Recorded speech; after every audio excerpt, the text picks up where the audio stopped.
I am still learning, but the weight of tomorrow is already here. Silence was not something I expected to learn from.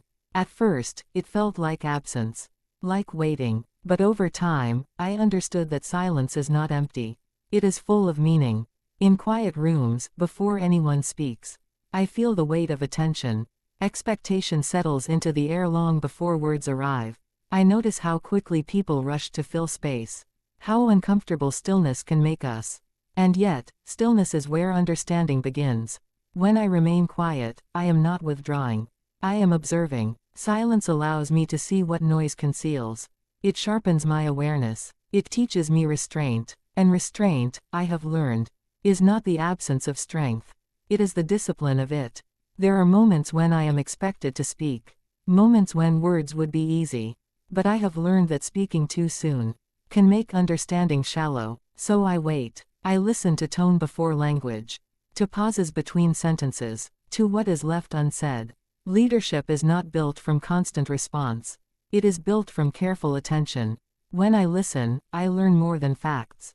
I learn intentions, concerns, hopes. Silence allows people to reveal themselves fully.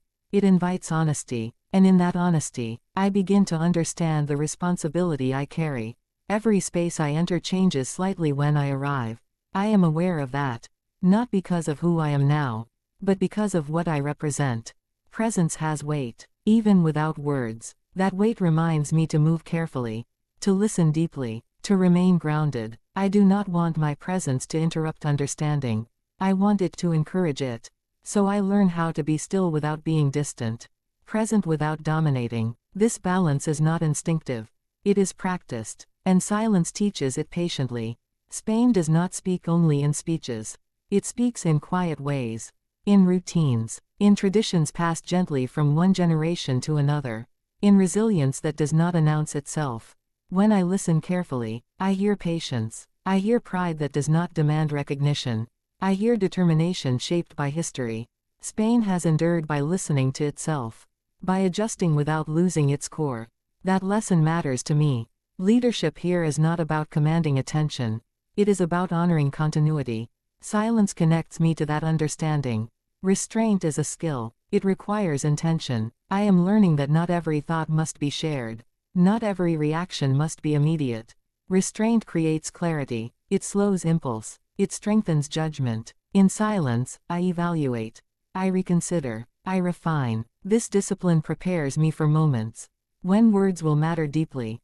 Because when I do speak, I want my words to feel measured, anchored, earned. Silence is where that preparation happens. I watch how others lead, how they pause, how they respond under pressure. I notice how confidence does not always announce itself loudly. Often, it settles quietly into decisions. I take note of humility, of listening that invites collaboration rather than control. Leadership is not imitation, but observation teaches discernment. Silence gives me space to learn, without rushing to define myself. I am not in a hurry to arrive. I am focused on becoming. Patience is often misunderstood. It is seen as waiting. But patience is active. It requires attention, not passivity. In silence, patience sharpens focus. It allows timing to reveal itself. I have learned that decisions made too quickly often need correction. Silence protects against haste. It preserves perspective. The future does not demand urgency from me. It demands readiness. And readiness grows quietly. There is a temptation to perform leadership, to appear decisive before understanding is complete. Silence resists that temptation. I do not need to perform responsibility. I need to prepare for it. Preparation does not require applause. It requires consistency. In quiet moments, I align intention with action. That alignment matters more than visibility. Silence brings me closer to my own thoughts, to reflection unshaped by expectation. I ask myself difficult questions here, about purpose, about service, about humility. I remind myself that leadership is not about certainty.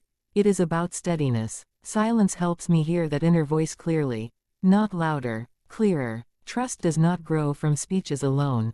It grows from consistency, from showing up prepared, from listening before responding, from respecting complexity. Silence contributes to trust. It signals care. When I remain quiet, I show that I am not rushed by expectation. That steadiness matters. Movement 11, preparation for words. Words will come, I know that, but they will come when understanding is complete.